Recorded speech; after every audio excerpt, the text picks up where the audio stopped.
Hello and welcome back to another edition of Stampede Radio. I'm your host, Chris Blystone, and I'm joined as always by Jim Campbell and Chris Shepard. Guys, technical difficulties aside, how's it going? Hey, Chris, things are good. Well, good, but a technical miracle apparently that you started off with, I'm not going to have the intro music too. Yeah, like magical intro music. Look, amazingly, the intro music is here. Perfect. So excited to be back, guys. Not the most exciting weekend ever. Maybe the most irritating game I can remember in, I don't know. I'm not sure. I'm sure there are more irritating ones, and I'll be interested to hear what you guys think. But that's one of those questions I want to dig into a little bit, is most irritating game as a Colts fan, and was this it? Just not the outcome we hoped for.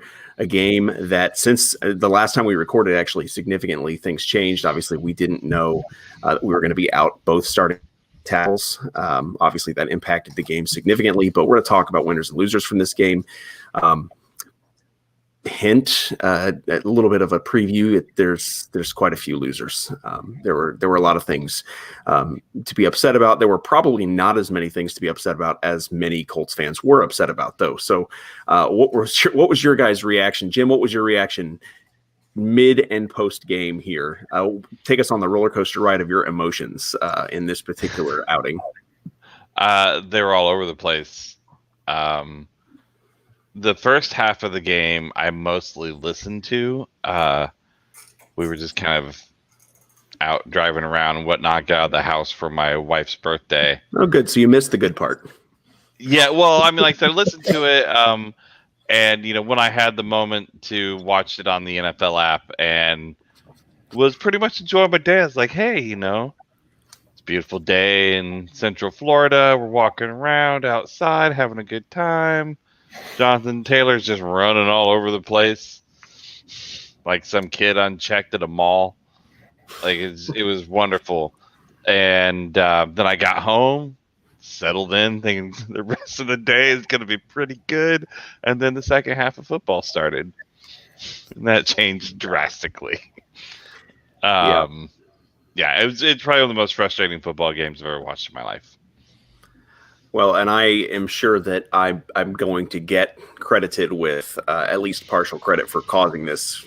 Doss told me mid-game after I tweeted something to the effect that it could turn into a boat race, that he was going to hold me personally responsible if things went south, and they did. And so I will take my responsibility. I'm also going to push some off on Jim, because obviously he should have gotten in his car and started driving around immediately when things started going downhill. So, yes. I did not do my part. This is all on me. Chaz Green, Jamarcus Webb, don't worry about blaming Mark Lewinsky. It's Jim and my fault. We did not come through for the Colts, and I apologize deeply for that, guys. But yeah.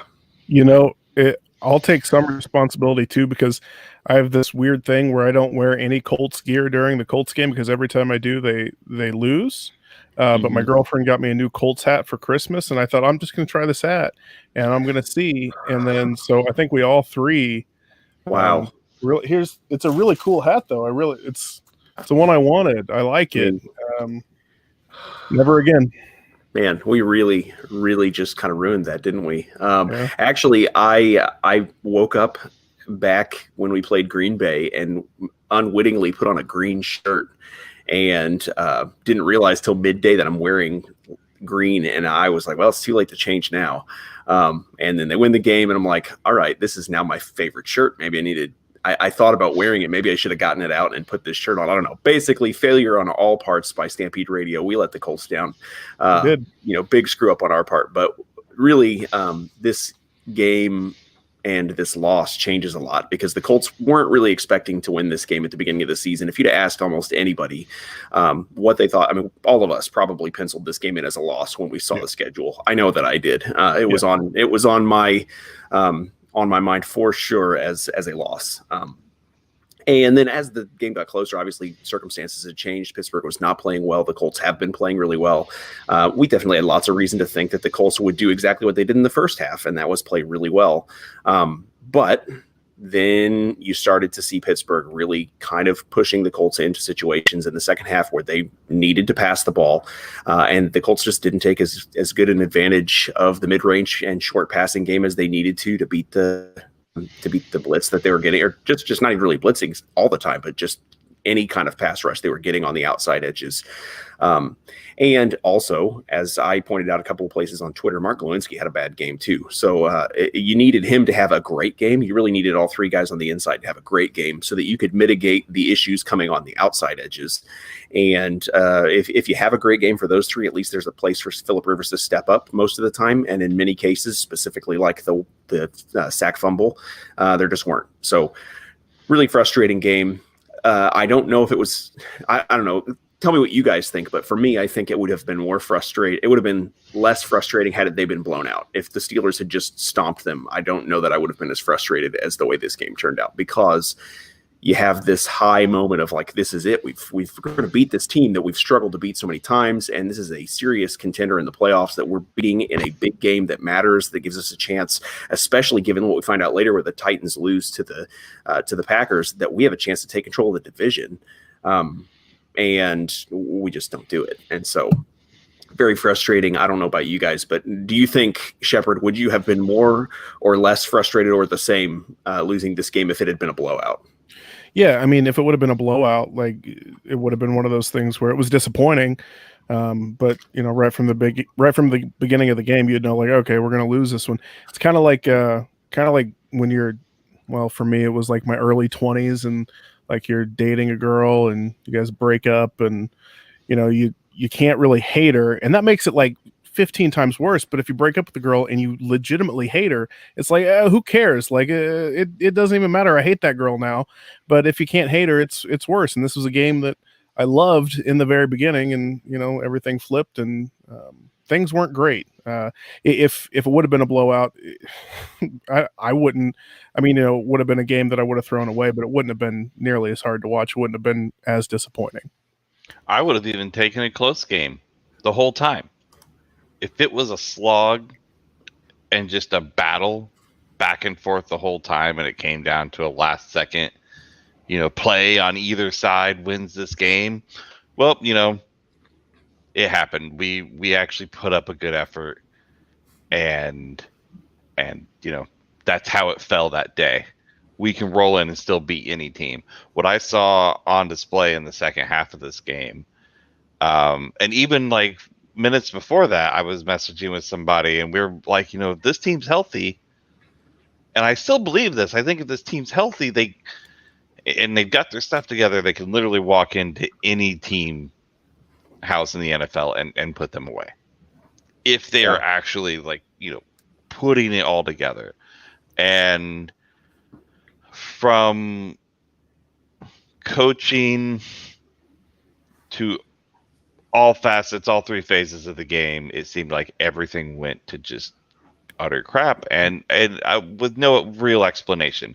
We know the issues on offense because of our tackles, but there were other problems. Yeah, the tackles don't play defense. Yeah. So let's just jump into it. Let's look at the offense first, but let's just talk about some winners and losers from this game. We're not going to spend forever on this because I don't really want to rehash too much of this game, but let's talk about some winners and losers because there were some winners. Let's get started there. Jim, who was your winner on offense? I'm going to go ahead and give it to you so that you can take the easiest option because I know where you're going with this. I have a feeling. I'll go with Jonathan Taylor.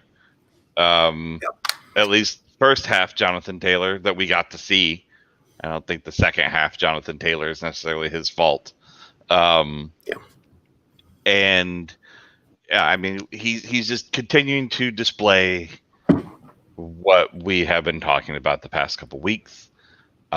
He's finishing runs in short yardage situations, especially goal line situations.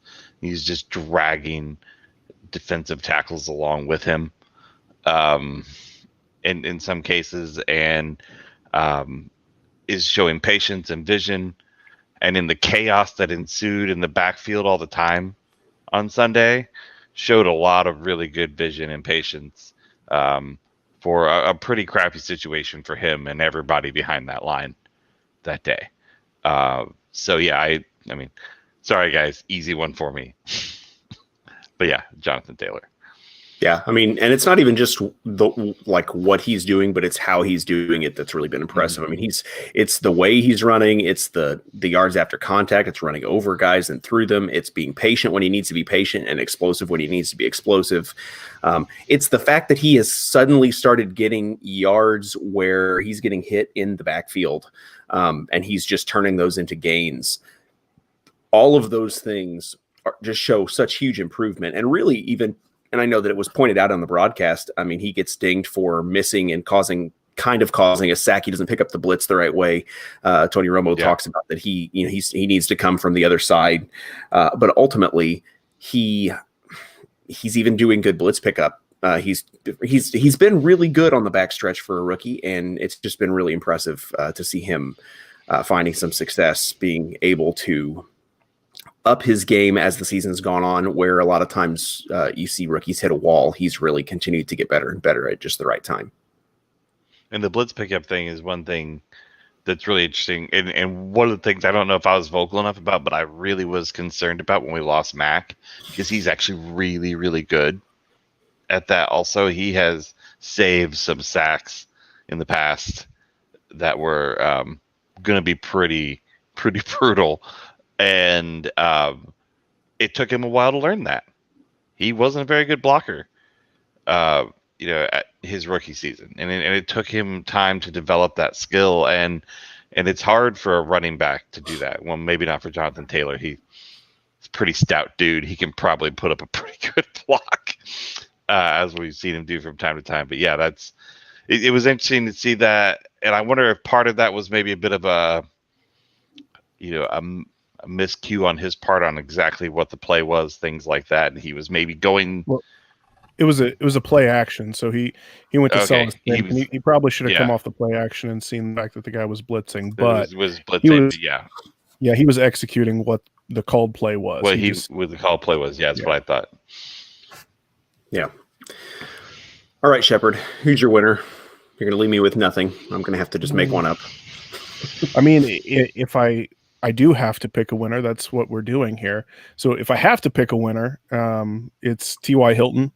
Yep. Yeah, I felt like T.Y. he had 3 catches for 60 yards. He had a couple more that, we probably, I don't know if we're going to talk about the officiating or not, but there were a couple more that he probably should have gotten yards for. I mean, obviously not, reception yards or receiving yards had they not gotten in his way and prevented him from getting to the ball. But T.Y. had a good game. It was another game where he looked good. 3 catches, like I said, 60 yards is a little bit less than he's had recently, but at the same time, it was classic T.Y. He looked like the same old guy. I mean, anytime he averaged 20 yards a catch, it's pretty good.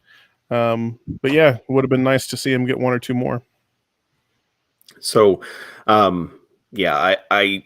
I was pleased with what I saw from T.Y. We're going to get into this, I'm sure, a little bit later. I don't want to spend a ton of time talking about the officiating, but there were a couple of instances where I think you see better plays made by T.Y. if he's not getting held or if he's not having a defensive back or interfering with him at different. Yeah, I mean, there were definitely the Edmonds bump that he got on that. I mean, I don't know. They shrugged it off. He couldn't have made it. He's not going to get there, but it's really hard to know, what he's going to be able to do in the moment. I mean, I don't know. Given I'm getting too riled up. We can't go into that yet. That's not time. We'll get to that when we get to losers, because that's definitely one of the losers of this game for sure. In my opinion, was the officiating in general. So we'll talk a little bit more about that. But it definitely, I think, hampered a game that otherwise was pretty good for T.Y. and has continued to show good rapport with Rivers, which has been really nice to see. And honestly, I think the only other winner that I have, I'm not sure if there is another winner on offense. I'm going to say Nyheim Hines. I'm going to say Nyheim Hines because I think that Nyheim Hines has 140 yards from scrimmage if he doesn't get this bogus call on Mark Glowinski that negates a 68-yard run after a dump-off pass. I mean, he really has to lead the league.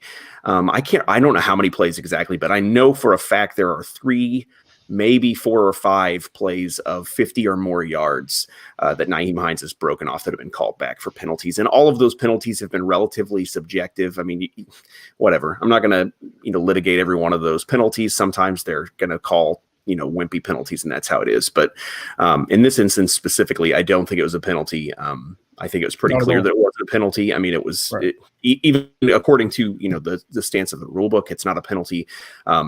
And it would have been even if you could technically say, yes, this is a penalty, it would have been a terrible call to throw that flag because it was inconsequential to the play. It was just dumb. So again, more on the officiating as we go.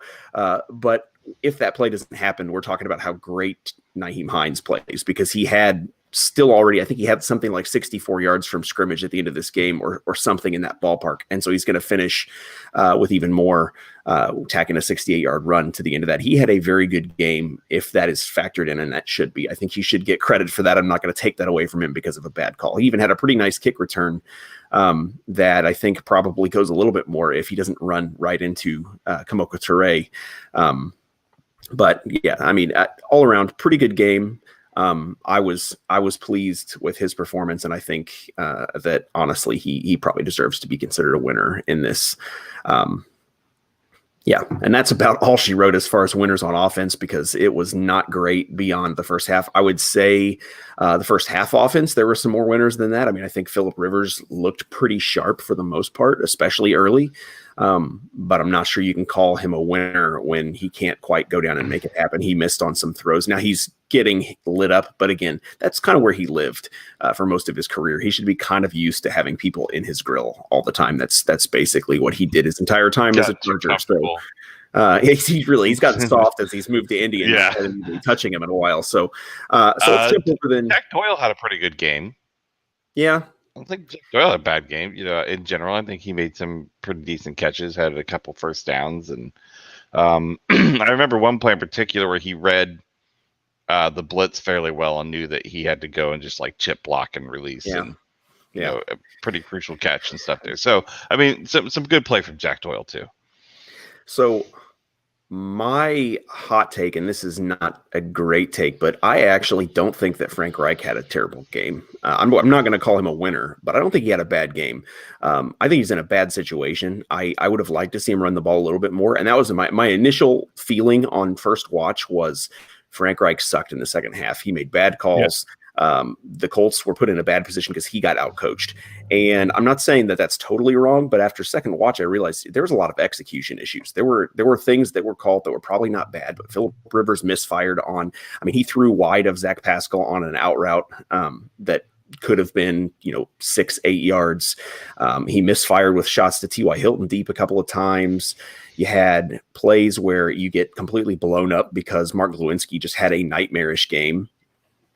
And so, I mean, some of that goes on Reich, but a lot of it was execution. And so, again, he needs to be better, but I'm definitely not going to hang a loser rating on him. He wasn't that. And that, I mean, he had a pretty good game plan in the first half. I'm still not convinced that it wouldn't be better to look for somebody else to take over the play calling duties. He seems to be a very good game planner, but it's not his forte necessarily in game play calling. He does seem like there's a drop off after they get off of their scheduled playlist. So I don't know. I'm not gonna hang a loser label on him. I know a lot of people were very upset to the point of calling for him being fired, which was absurd because that's ridiculous. But so, I mean, yeah. When I first watched the game, I was with you. I thought, actually, I tweeted it out like I couldn't believe that we weren't running more. But then as I thought about it more, and actually when I went back through and I wrote the highlights piece, the Colts didn't have an opportunity to really run the ball in the second half until, the fourth quarter, really, just with the way that started off. And, the play calls, like you said, they weren't necessarily bad. At some point, I saw a lot of people talk about, well, you've got your 2 tackles out, so you've got to do something to mitigate that. Well, yeah, you've got your 2 tackles out. That's both tackles. You can help one tackle, you can help the other tackle. Yeah. Some plays you're going to be able to help both tackles, but you can't do it the entire game. At some point, you have to have players make plays. And if your players are incapable of making plays, it doesn't matter what you do. It doesn't matter what you call.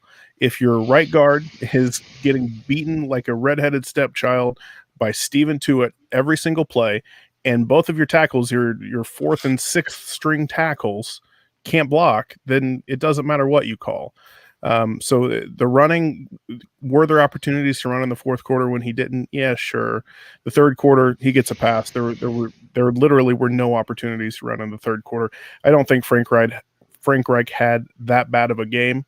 And yeah, if you want Frank Reich fired, oh my God, just go look at the rest of the league. It can get so much worse. It can get so much go worse. Pop on over to the NFC. Yeah. Right.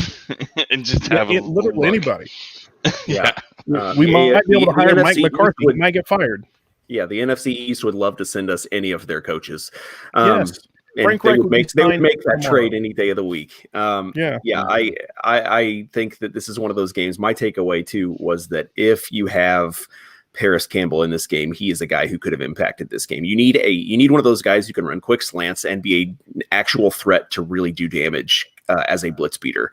If you can throw those kinds of balls and get rid of it quickly, you really can. I mean, you need a playmaker. I was really thinking that Michael Pittman might be the guy that could go off in this game because they needed somebody on these little drag routes and these short, quick developing routes who could get plays after the catch.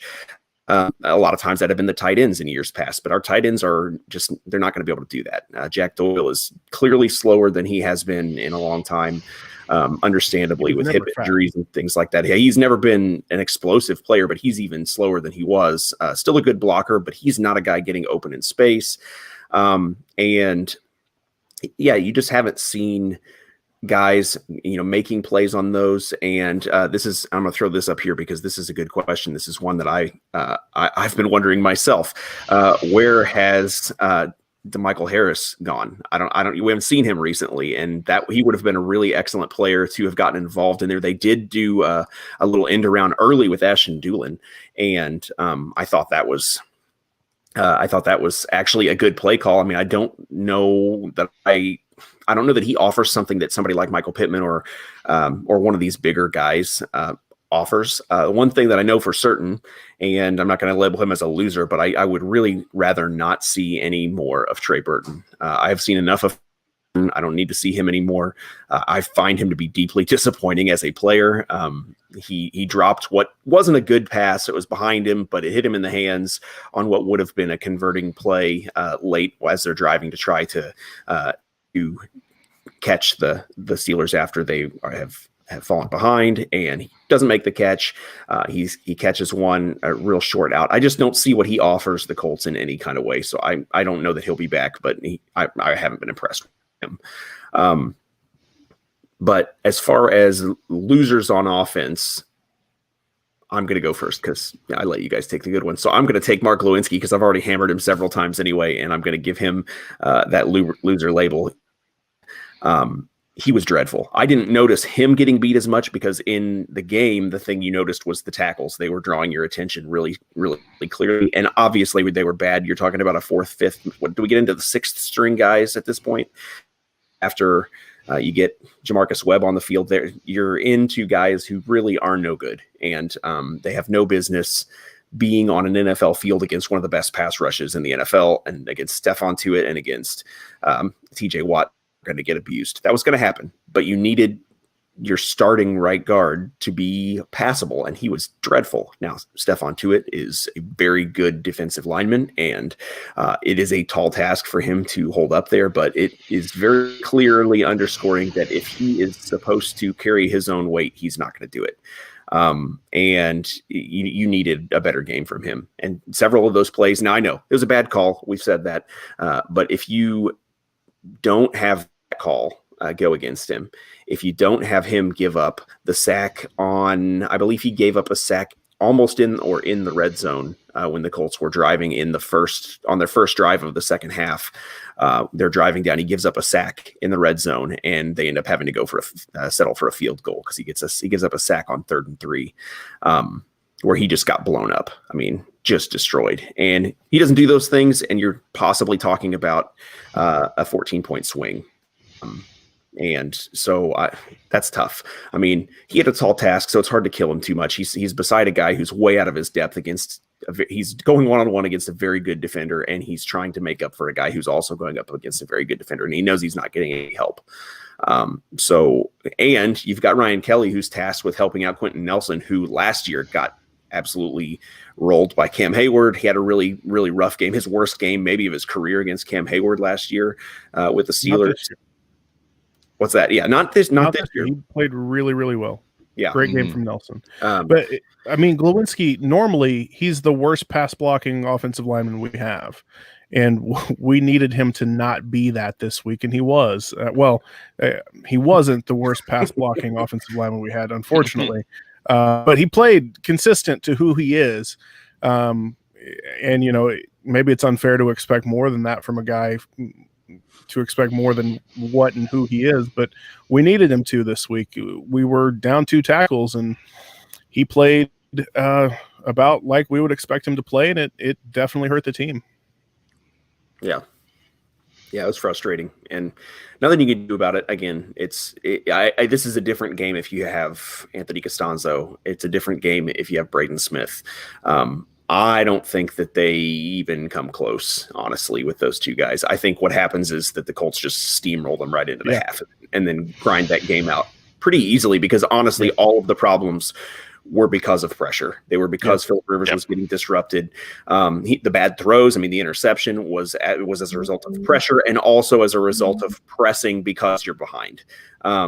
The fumble, obviously, that is a play that the defense played well enough early that I don't think that they're scoring at all in the first half, if not for putting them on the 3-yard line and giving them the opportunity to do that. So I don't know. I mean, obviously there were some other things that factored into why things went downhill. We'll talk about those in a little bit, but I think if you have those guys, it's a very different ball game. So anybody else you want to hang a loser label on the offense, Jim? I mean, I guess you already covered a part of it. Was I was going to throw Philip Rivers in there. We saw what we feared, which was if we get behind and Rivers has got pressure, he's going to do Philip Rivers things in the fourth quarter, and ta-da, it happened. Not necessarily his fault. It shouldn't have happened. Well, I mean, as we just talked about, I think if we have one of our starting right tackles, or one of our starting tackles, right or left, either way, this is a way different ball game, even with just one of them. If you only got to, send that help to one side every time, you can manage that a whole lot better. And it really sucks, especially for why our right tackle was taken. You're getting paid a whole lot of money to do one thing: stay home, wear a mask, play football. It's very simple. It sucks. Just like we should have won the Titans game. Yeah. But, we didn't come with our best there. If I were going to pick a loser, I would have picked Philip Rivers also. But mine really comes down to the interception. That interception was a bad interception, not because it was a bad throw, but it was because it was first down. It was first down. They had 3 more downs with Wright calling plays in that area of the field. They had 3 more downs to get 10 yards. And he throws into triple coverage deep downfield. He could have thrown the ball away. Taking a sack there is better. He had options, and he chose to throw into coverage and throw an interception. So for me, the loser would be Philip Rivers. For the season, Rivers has been a huge surprise for me. He's been better than I thought he would be. Mm-hmm. But that interception hurt. Certainly not the biggest issue with the game, but it was it was a big enough problem to call him a loser for the game. Yeah. Well, and he just needed to be a little sharper. It was one of those games where you needed everybody to be really, really on their game, especially as the Steelers made some adjustments in the second half, and he just wasn't. I mean, he missed on some throws. He obviously was under pressure, but I would say there were a couple times specifically he missed he missed identifying some blitzes. Specifically, Reich said the play where Jonathan Taylor doesn't pick up the blitz. He kind of called out Phillip Rivers and said this is a play he didn't diagnose in time. He did not identify this blitz appropriately, and so he didn't take care of it the way that he normally would.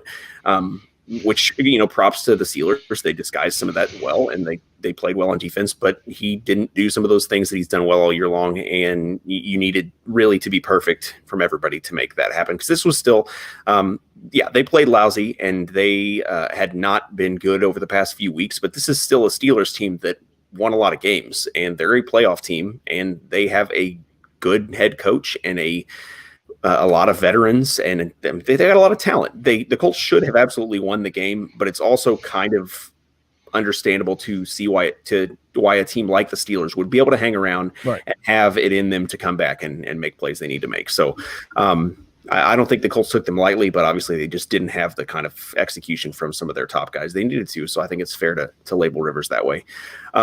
Let's take a real quick. You got something? Go ahead. Well, I was just going to point out to your point about the Steelers being a talented team. Ben Roethlisberger in the second half was making throws that he hasn't made all year. I don't know what he did at halftime, but he was throwing the ball deep downfield with accuracy. Let's blame it on drugs. I hope they tested that guy. Seriously, I don't know what happened because he hadn't been able to throw like that all year.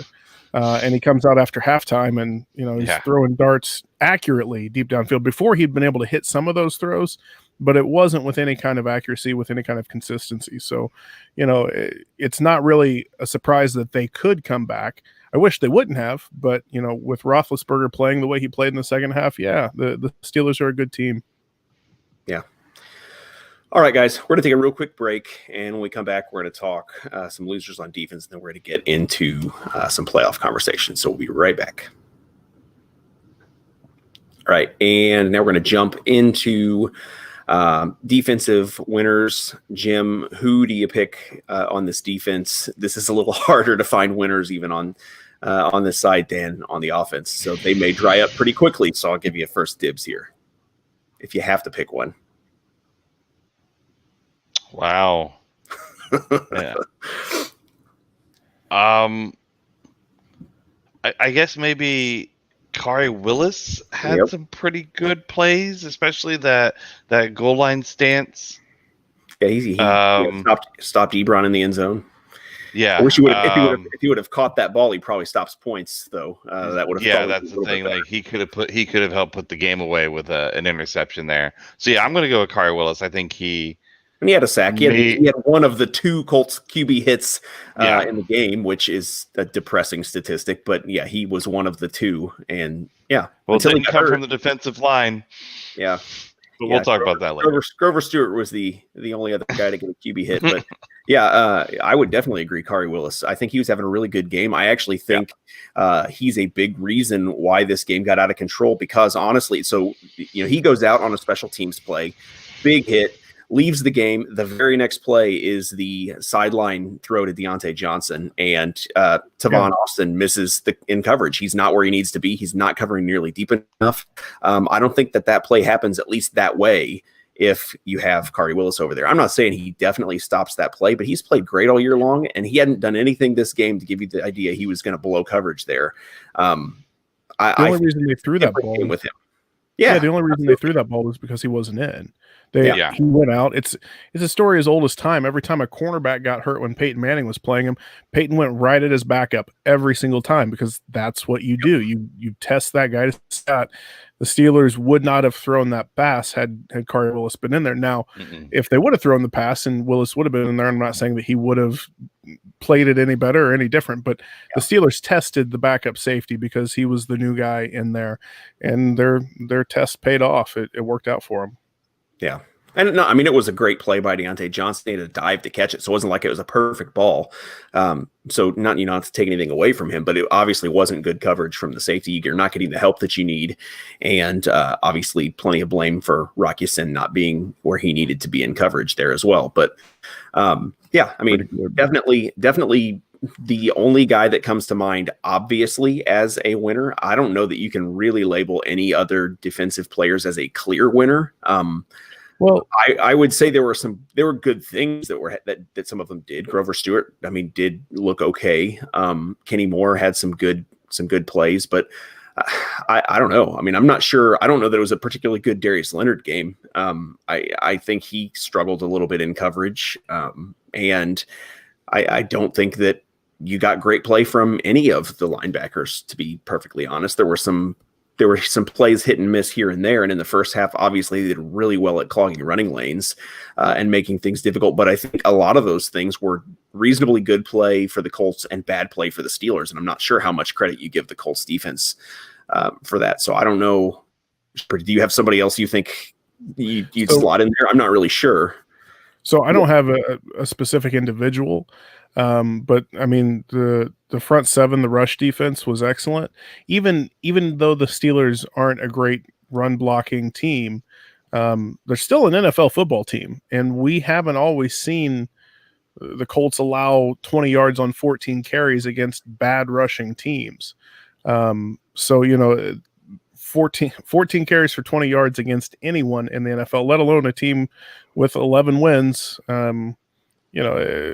That's a good day. The front seven rush defense, obviously they had their letdowns, getting to the passer, but from just a rush perspective, I would call them a winner. But again, I don't have one individual that stood out necessarily more than the others. I mean, Grover Stewart's right there in the middle, filling that up. But yeah, I don't have a specific guy. Yeah. Okay. What about some losers? There's more than a few of those to go around.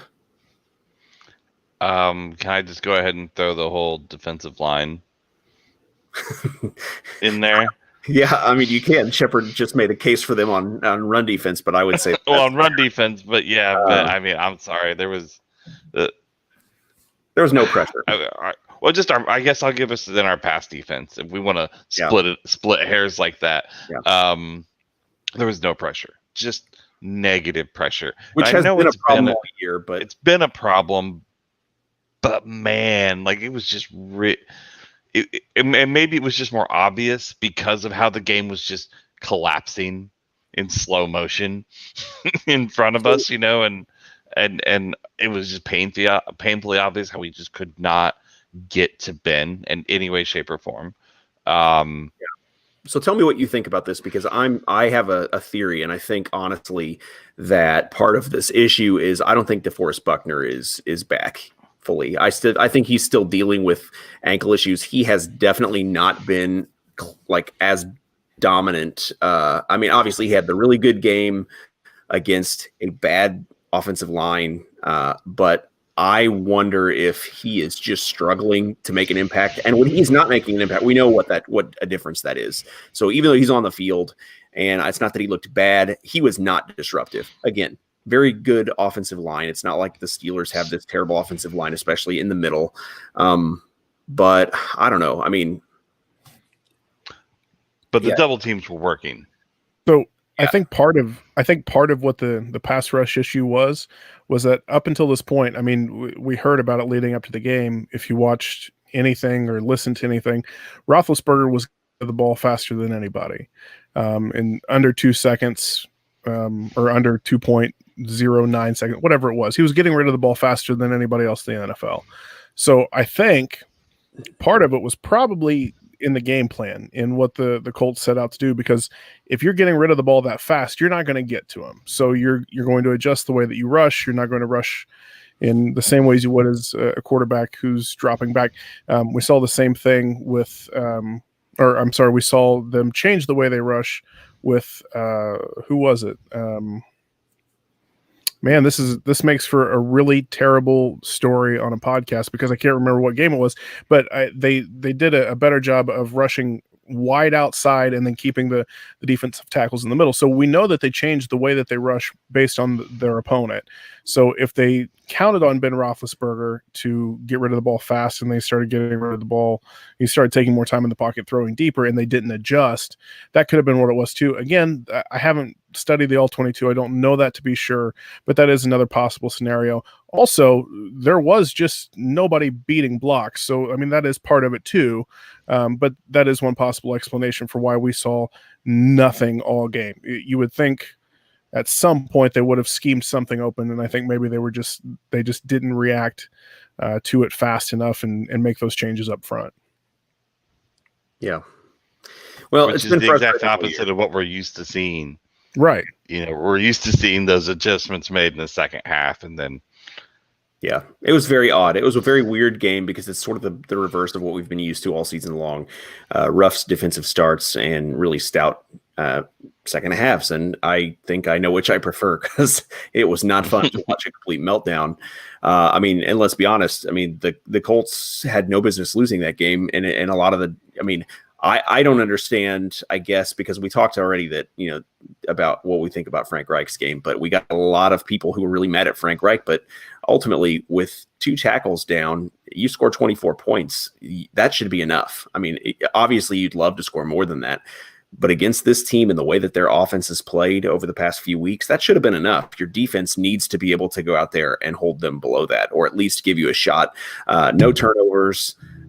No, Shepard's over here making loud noises and everything. Real sorry. No turnovers. They didn't have takeaways. So one of the things that I'm not going to call him a loser, but where has Julian Blackmon gone? I sort of suspect that he has a little bit fallen off because he's showing the signs of being a rookie. He had some flashy plays. But he's missed on some things. He's taken bad angles. He hasn't been where he needs to be in coverage. He's bid on plays and been out of it because he's young and he's kind of jumping the ball a little bit, and that's going to happen. You kind of know that's going to happen, but we haven't got a big splash play from him. We haven't gotten some of these splashy plays from some of those guys that we got them earlier. We had Xavier Rhodes with several picks early in the season, and he's still playing really well, but he's not taking the ball away in a while. You've got guys like Justin Houston who aren't making plays. They're not doing it against the good teams. They're doing it against the bad teams. And while that's still helpful, and you need those guys to come up big, you need them to come up big in the big moments too. They're not going to have a whole lot of bad teams for the Colts to play if they can make it to the playoffs.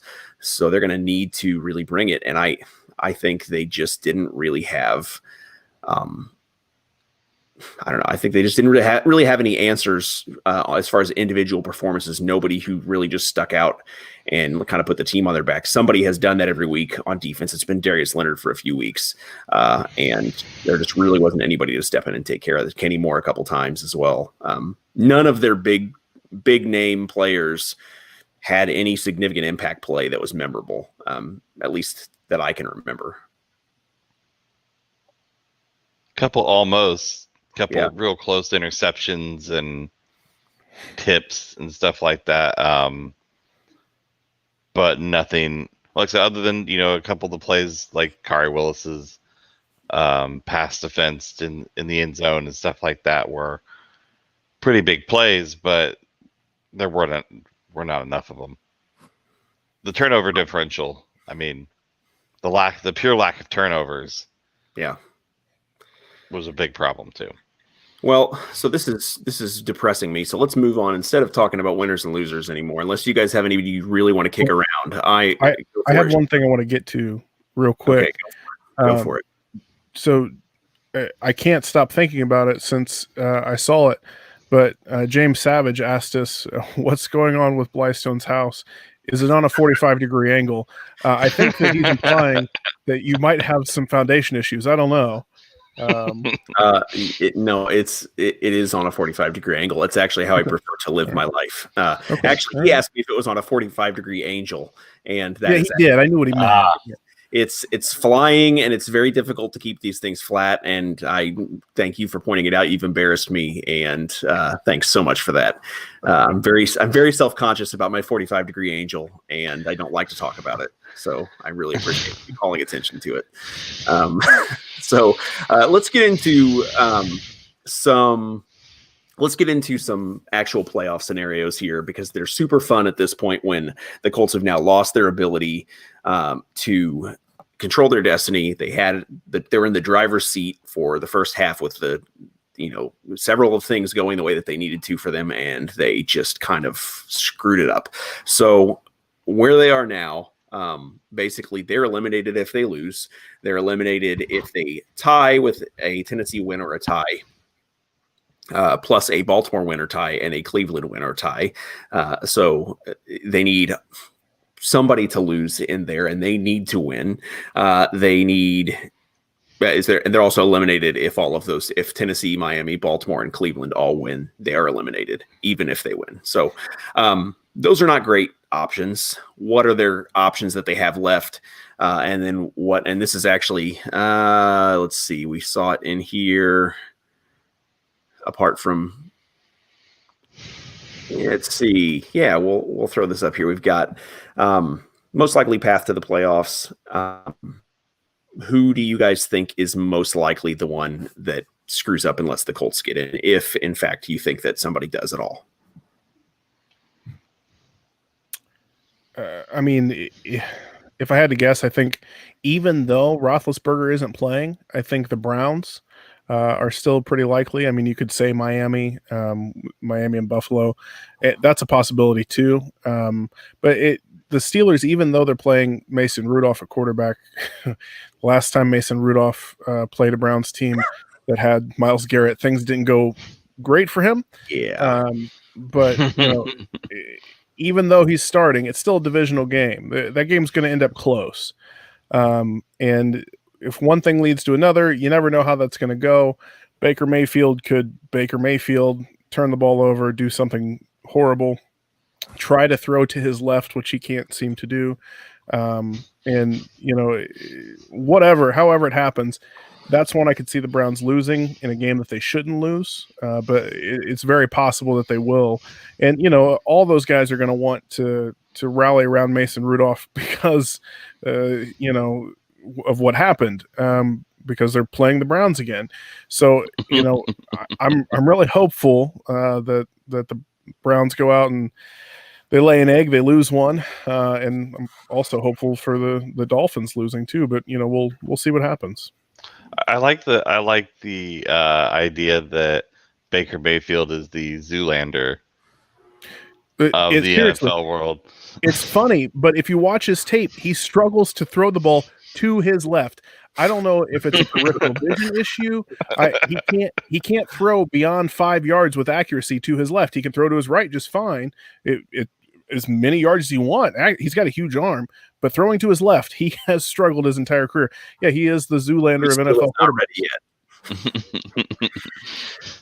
All right, I think so. I would pick Buffalo to win. I would pick Buffalo to beat Miami, and that's maybe the best option, because it seems like, from what we have heard, it could be false, but what we've heard from Josh Allen so far, it sounds like he plans to play. Now, that doesn't necessarily mean that's going to happen, because obviously that's something that the coach is going to make a determination about. But if Josh Allen plays, I think that's the most obvious place to get a win, and I hope that's the case, because that seems to be the strongest.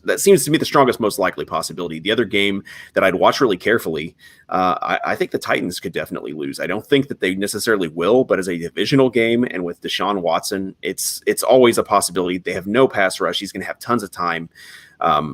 Now, he had more weapons when they went to overtime previously. He had several other receivers still on the roster that were accessible to him, and some defensive players that have since gone on IR or injured or whatever, lost to PEDs or whatever other things that they've got going on in Houston, traded for a running back. And they have some other things going for them, but also it's a divisional game and anything can happen. That said, the Colts are in a divisional game to a team that they lost to earlier in the season. Do you think there's a possibility they don't make the playoffs at all? Do you think that they just screw it up entirely and lose to the Jaguars? I mean, there's always that chance. I don't think so. Week one, again, if you go back to week one was real weird. The Chargers, they won a close game in the fourth quarter.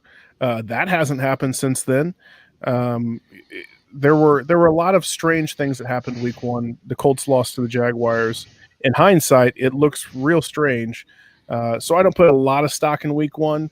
But at the same time, they did lose. And so they could come out. They could lay an egg. The Jaguars could be full bore on trying to ruin the Colts season because, the Colts have ruined so many of the Jaguar seasons over the years. So maybe that's what they want to do. And maybe they come out and they play a great game and the Colts come out and they lay an egg. I don't see that happening with this team.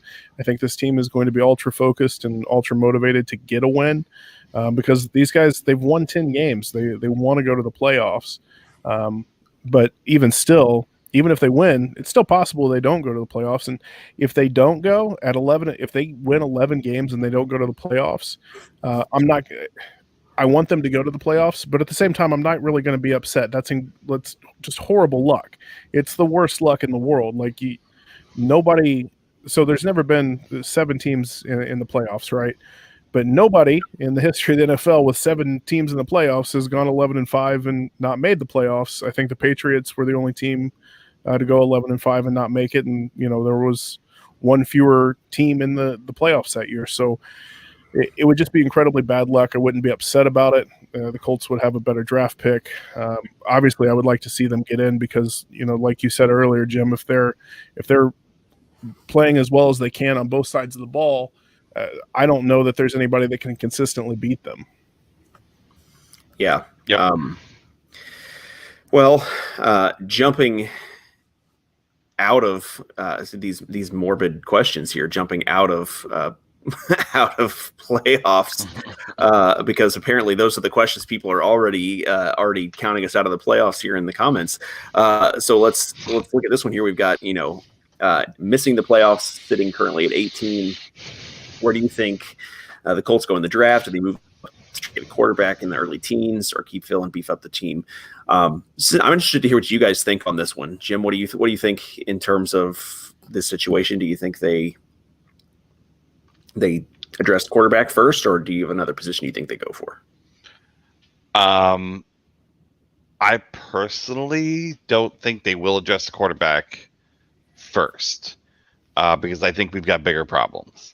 And our biggest fears at the beginning of this season have come to light, which is our O-line depth is garbage. So I honestly would like to see left tackle in particular addressed early. But I also don't know if that means that Phil is also the answer next season. Although he has played well enough, I think he is. And I think the organization thinks that also, at least in the short term, that they can address. Phil's good enough to address some of these other issues before they go off and look for the long-term solution at quarterback. I could be very wrong about that. Man, rumors have been flying since the beginning of the season about who could potentially replace Phillip Rivers next year, from Sam Darnold to what's the new one now? Matt Stafford being traded to Indy. So, and that stuff's going to fly until we know exactly that, Phillip Rivers, whoever, has signed on to another year with the Colts. So, yeah, I think there's other things to address earlier in the draft, especially if we end up sitting 18th or wherever it is we're going to be drafting in the pack. In the middle of the pack, if we don't make the playoffs. So I don't think that's the case right away. Yeah. So, yeah, I mean, Ballard's talked about it time and time again. He's said it over and over again that he's not going to rush it. He's not going to do it. He's not going to draft a quarterback in the first round just to draft a quarterback. He's got to make sure that they get it right. So Dwayne Haskins. Yeah. If there's a guy that's sitting there that they feel, I mean, even if they've got the 18th, even if he's sitting there at 10, you got to figure that if Chris Ballard and that offensive staff believes that the guy sitting there at 10 is a franchise quarterback that can lead their team for the next 10 years. You got to figure they're going to go up from 18 and get that player. The thing that a lot of people don't realize is that the Kansas City Chiefs, when they drafted Patrick Mahomes, they were coming off of 3 or 4 seasons where they won 10 games in a row. They had a team built. They didn't have to rebuild from the start. They put Patrick Mahomes in a position to succeed after his essentially redshirt year. From day one, when they plugged him in, they had a full team ready to go. It was built. The defense had some issues, but it wasn't like the cupboard was bare. So the Colts aren't going to rush it. Chris Ballard was there in Kansas City for most of that time. They're not going to rush it. If he sees the guy there that they want, that they feel strongly about, that they think is the right guy, I think they'll do it. If not, there are going to be options. Phillip Rivers is the number one option. We've seen people in the comments talk about all the different guys that might be out there, whether it's Carson Wentz, whether it's any of the veterans that could be available. There are going to be a lot of veterans that could play at a decent level enough to win games. So the Colts have options. Quarterback is actually the least of my worries, at least for next season. If there is a guy that they draft, that's going to be huge. I don't know. If they feel strongly, they will. If not, they won't. And I'm not gonna stress about the quarterback position with Chris Ballard in charge. Yeah, I think that they're going to stick with Rivers, and I think that that's probably until he shows signs that that's a problem. I think it's okay. He's not mobile, but we have a good offensive line, and he doesn't necessarily have to be. He's going to have more weapons at his disposal because he's got some development from Michael Pittman. He's going to have a couple of these young guys with another year under their belt. I mean, maybe Paris Campbell is healthy for a year. There's no way to know at this point, but maybe they draft another receiver. But I'm expecting at the top of that draft it to be one of two positions. I'm expecting them to draft a tackle, or I'm expecting them to draft an edge player because they need pass rush. They need somebody to come in after Costanzo. This is the most games, I think, in a season that we've seen Costanzo miss. He could retire at any point. Obviously, he's already thought about it. And so while I think maybe they have that situation locked down for another year, hopefully, I don't think that anybody is really stuck on that. And so that's my guess is one of those positions. But I mean, the trenches is where Chris Ballard tends to like to spend his draft capital. I think we don't know what it's going to look like when he goes all in on a quarterback. From 18, I don't know. I haven't watched the quarterbacks closely enough to have any kind of feel for when they're going to go. But I think the quarterbacks that you would want to go up and get and spend that kind of capital on are probably going to be like the quarterbacks that obviously we would covet the most are going to be gone. And you may have somebody who falls to the around 10 or something. That's a reasonable move up to come up and get somebody like that. But there's going to be a lot of teams looking for quarterbacks, and some of them are going to be looking for young ones. There'll be good free agent crops of quarterbacks. If Chris Ballard feels like they need to address it in the draft, I don't think it's going unless he just is really sold on a guy. I don't think that you're going to see him leverage a lot to go up and get somebody in this particular draft. I think they're in good position to do that. And I'm not sure that the class is such that there's going to be a guy that they actually reasonably could get to that's going to make sense. So I think that we're going to deal with what we've dealt with, and maybe you surround Phillip Rivers with some more weapons and you improve in some of those other areas. And then, like you said, ideally you find yourself in a position where you can go out and get that guy and you already have a really good team surrounding him when he does get dropped into the roster. So that's kind of my thoughts there. I would say this is an interesting one because this could be relevant to playoffs. This is a really good question. They have not given any information. I do not expect them to. They've been very cagey about Paris Campbell. I don't think he will be back, but they have definitely left the door open I do think they IR'd him, but I don't think that because of the way the rules work, they are this year with COVID, they're able to be really sneaky about injured reserve. In terms of, I don't know where he's at. I thought they did IR him. Yeah, but it's not like a season thing in the same way. Like but he's you don't have to. Right. You don't have to designate him to come back. Right. And it's even more so now with COVID. They've kind of changed some of the rules even further that allows teams to be even cagier. They talked about it. They released a statement well, I don't know if it was a statement, but there was a report that said that the Colts felt like it would be a miracle if Campbell could come back this year. So there was that. I don't remember who that report was from. I remember seeing it, that Paris Campbell's not expected back. The Colts don't expect him. Yeah. Well, I mean, at least they say they don't expect him, but that doesn't necessarily line with what is reality. They have been pretty sneaky with all of the Colts are not exactly the most honest as far as track record with their players' health. So I'm not necessarily going to say for sure that he won't be back, but it would be a surprise to me. It'd be a good surprise, a very positive one. Although you got to get to the playoffs in the first place for that to happen. So there was one more, and let's see. Here we go. All right. Free agents who could possibly be on the market. I don't know if you guys have looked at free agents at all. This is one I have one guy in mind. I don't think he's going to make it, so I'm going to throw him out there because, I mean, the salary cap may be such that he makes it to the free agency. And if that happens, great. But Dak Prescott is a guy who is going to cost the Cowboys a whole lot of money, and the Cowboys are not in a good cap situation, and the cap is going to go down. I don't think there's any way that he gets away from Dallas, but if for some reason that would happen where Dallas just couldn't move money around the right way to bring him back, or whether they think they're going to be high enough to get a guy who they think could be as good. I mean, the Dallas Cowboys are not exactly, they're not the Texans with Bill O'Brien running the show, but they're not the best organized operation in the NFL. So if they were to let that happen, he would be a guy I would be very interested in the Colts bringing in, because if you bring in somebody like that, you immediately have a Super Bowl contender. He is a significant long-term advantageous player for the Colts. So I would be excited to see something like that. I don't expect that to happen, but that would be my wish list kind of a player. Yeah, I don't think I think that Dak Prescott leaving the Cowboys is about as likely as, I don't know, electing a reality show host to be president of the United States. I don't know. I just don't think it's not likely. I don't think it'll happen. Oh.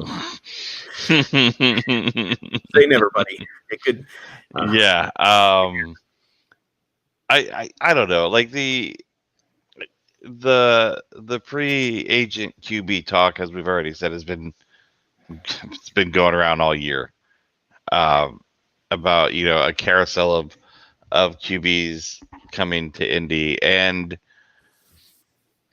for a couple reasons I said already before, I you know, Rivers seems to be playing well enough that, you know, if he wants to play next year, I'm sure they'll bring him back for it. I don't think you're going to see a long-term deal out of it by any means, because, you know, they like him, but they're not stupid. And the other thing is, I just don't see, with other things that need to be dealt with on this team, and also what it would take from, let's say, you know, a coaching perspective and a scheme perspective of, these guys are comfortable with Rivers. They barely had to make any changes to their offense to accommodate him. They're all on the same page, and we're about to potentially look at 11-game season. So why not, you know, plug the holes you got, keep the guy on who's going to keep things rolling for you and not disrupt the system any more than you need to. And maybe you do find that guy in the draft or something, you can sit behind him if that opportunity arises, which I don't think it's going to. Like I said, pass rush and tackle are way more important than that piece of the puzzle right now. So the free agent QB stuff still just does not really entice me all that much. It's fun to speculate and talk about and what ifs, but I just don't see it happening. Well, and I'll be honest with you, I'm not ready to switch to that frame of mind yet. My brain is not giving up on the playoffs at this point. I'm still thinking, because this is a team that I definitely think if they make the playoffs, I feel pretty confident that they could beat any team.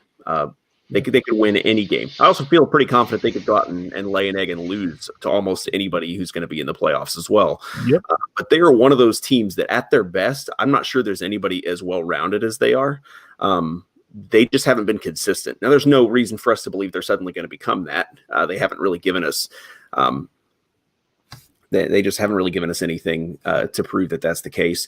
But I think that if they can get in, I'm not ready to give up on that at this point. Basically, I think if they could get in, they could do some damage, and I don't know. We'll see. I'm not sure how this game's going to go. We will know the wild card situation by kickoff because all of the games that could potentially allow the Colts to get a wild card will be concluded by the time the Colts play, but they will be playing the same time as the Titans. So technically, they could lose out on a wild card but win the division if the Titans were to lose and the Colts win, which would be fine. That'd be just fine with me if the Titans decided to.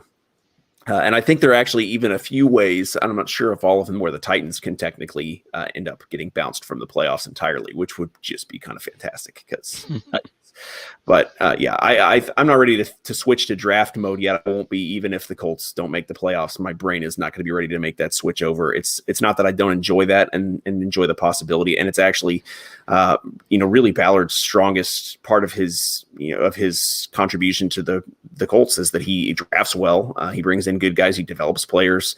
And while they have had some misses, I think they've had quite a few hits, young guys. I mean, I think that there's a lot to be excited about on this roster in the offseason. I mean, we talked about Julian Blackmon and how he's kind of fallen off, but that's what you expect from defensive backs as rookies. And I'm pretty excited to see what kind of a step forward that he takes in the offseason. Michael Pittman, John Taylor, these are guys who are young core players of the team, and it's going to be exciting to see them develop, but I'm not ready to give up on this season yet. I think that there's still, if the Colts can make it in, and there's still decent chances that they do, I feel pretty good about their chances of getting a win in the first round and being a very unpleasant matchup against somebody, depending on how that shakes out. So, yeah, let's see. Let me see. So we've got what team needs to lose for us to get the 6th seed. So let's see let's see. We got a whole list here. Have you got it, Jim? You want me to read it off? Okay. Go for it. Indy obtained the 6th seed with, oh man, an Indy win, Tennessee win, Miami win, Baltimore loses or ties, and Cleveland loses or ties, or Indy win, Tennessee win, Miami loss or tie, Baltimore win, and a Cleveland loss or tie. Indy win, Tennessee win, Miami loss or tie, Baltimore loss tie, and a Cleveland win. Or Indy tie, Tennessee win tie, Miami win tie, Baltimore loses, Cleveland loses. Or we tie, Tennessee ties, Miami loses, Baltimore wins or ties, Cleveland loses. Or we tie, Tennessee wins or ties. Why all these stupid ties? Miami lost, Baltimore lost, and Cleveland won or tie. If you want to see all of these, go to the NFL playoff scenario on subreddit. It's insane. They break down all of these. There's basically, we need a couple of teams to lose or tie with a win, puts us in that 6th seed. I think that is the 6th and 7th seed are the most likely options. We could obviously be, in the 4th seed if we win the division. So lots of options still open for the Colts at this point, including being out entirely. But I think that the Colts still have a shot. I'm going to hang on to that. They need to take care of their business against the Jaguars. We'll obviously be back later in the week to do a game preview for that game and talk a little bit about the Jaguars. We know that team, but this may be the last time that we can kick the Jaguars around a little bit in those game previews because they're going to have Trevor Lawrence on their roster next year, and that is not going to be pleasant to play against because now we're going to have 2 quarterbacks from Clemson who are very good in our division, and Ryan Tannehill is going to be the weak link of the quarterbacks we're going to face every year, which really sucks. The